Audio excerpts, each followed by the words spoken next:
हागोन ना नों खेबसे गिदिंना फैफिननो? जुदि हायो फैलाय खेबसे गिदिंना आंनि सेराव, आंनि दुखुफोराव हायोबा जुदि आरो फिन खेबसे रानना हो सुखुनि बै रादाबखौ।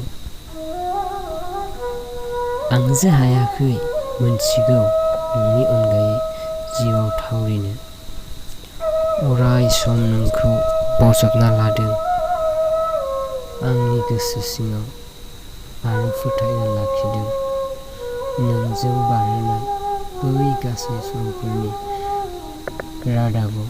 मानोना बै रादाबनि गेजेरावनो दिनै नागिरना मोनबाय आं नोंखौ आरो नोंनि अननायफोरखौ।